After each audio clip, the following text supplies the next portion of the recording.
이번 괴담 이야기 번역 괴담이고요. 제목은 하루미의 최후입니다.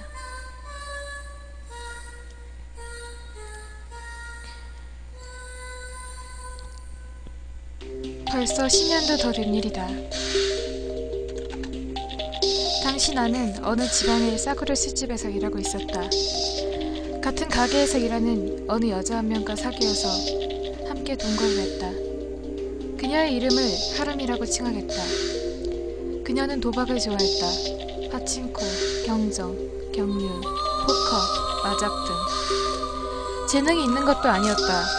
번번이 지기만 했다. 예상했겠지만 곧 빚더미를 떠안게 되었다. 하지만 하루미는 어떻게든 일을 하면서 갚으려고 했다. 동거하기 시작한 지 2년쯤 되었을 때 이러지도 저러지도 못할 지경에 이르렀다. 막다른 골목에 몰린 하루미는 사채에 손을 대고 말았다. 어느 날 밤에 집으로 2명의 남자가 찾아왔다. 척 봐도 야쿠자였다.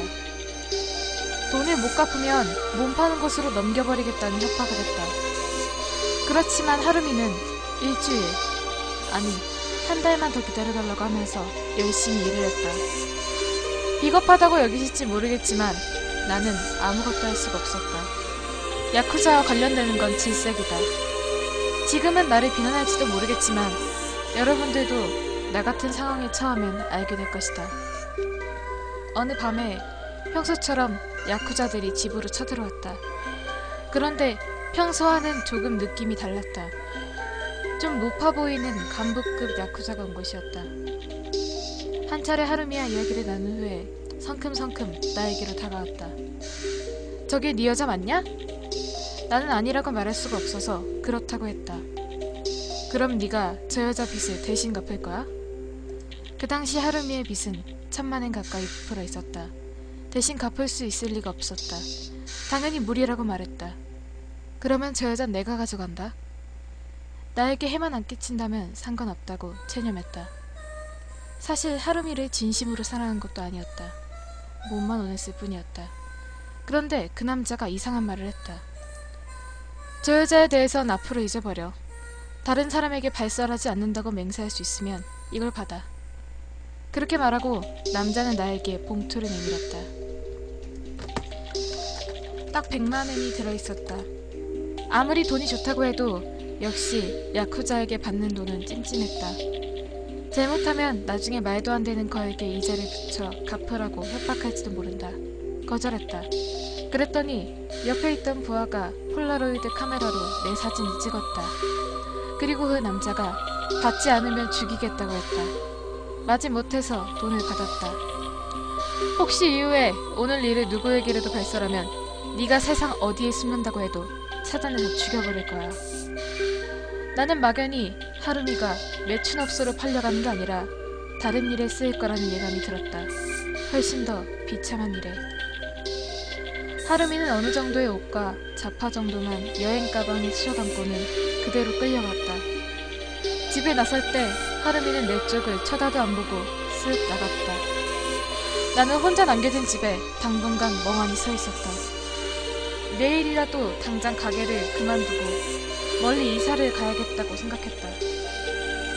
야쿠자가 알고 있는 집에 더 이상 살기도 싫었다. 문득 하루미가 쓰고 있었던 화장대에 눈길이 갔다. 리본이 달린 상자가 놓여있었다. 열어보니까 내가 예전부터 갖고 싶어했던 시계가 들어있었다. 아, 그러고 보니까 내일이 내 생일이었다. 눈물이 흘렀다. 그때서야 비로소 내가 그녀를 사랑했다는 걸 알 수 있었다. 그렇다고 그녀를 되찾으러 야쿠자에게 쳐들어갈 순 없었다. 이건 현실이지 영화 속 이야기가 아니다. 다음날 바로 가게를 그만둔 나는 100만엔을 자금으로 해서 이사하기로 했다. 가능한 먼 곳으로 가고 싶었기에 당시 큐슈에 살고 있었던 나는 홋카이도로 이사했다.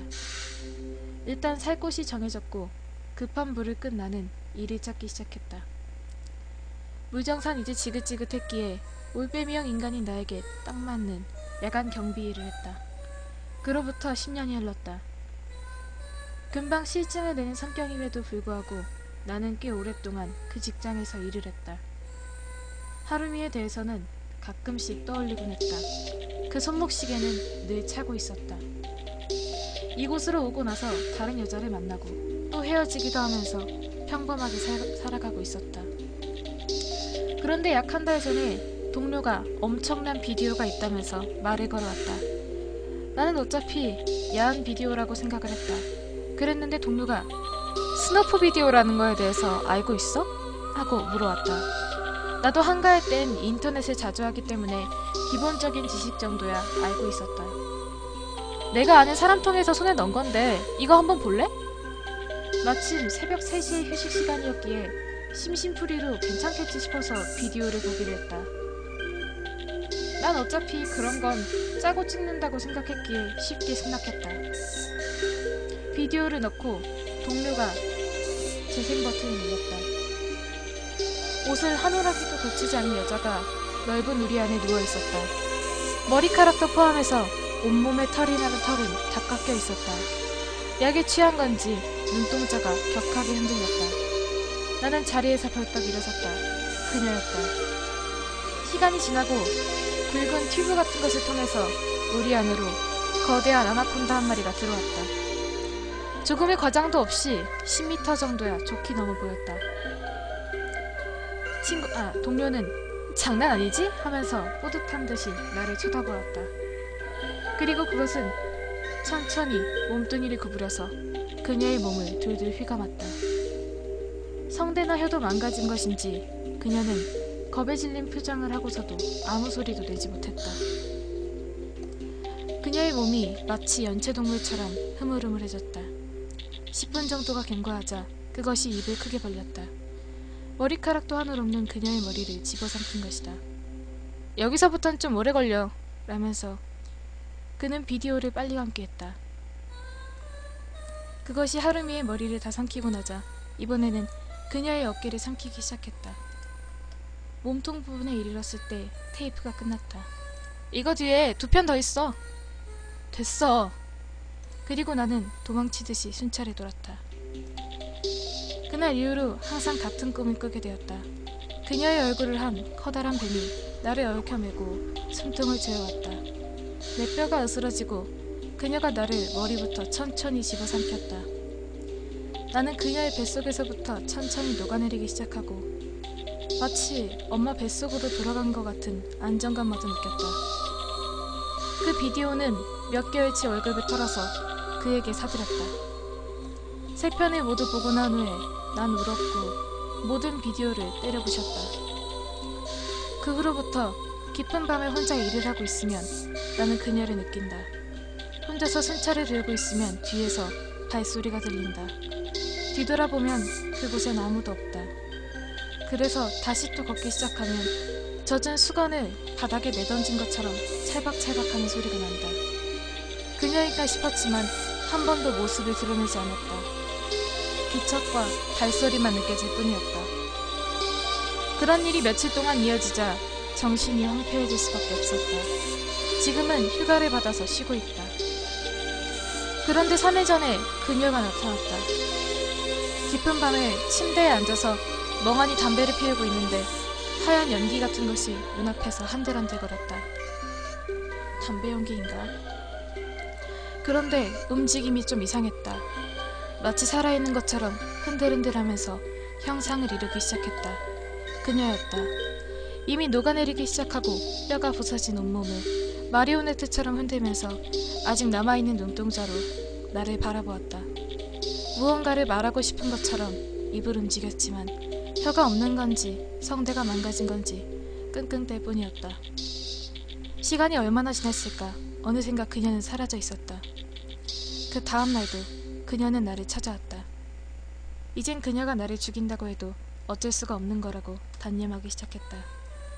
심지어 그녀가 나타나기를 기다리는 마음도 있었다. 그녀는 또 무언가를 말하고 싶은 것처럼 입을 움직였다. 나는 가까이 다가와서 무슨 말이 하고 싶은 거야? 내가 뭘 어떻게 해야 되는 건데?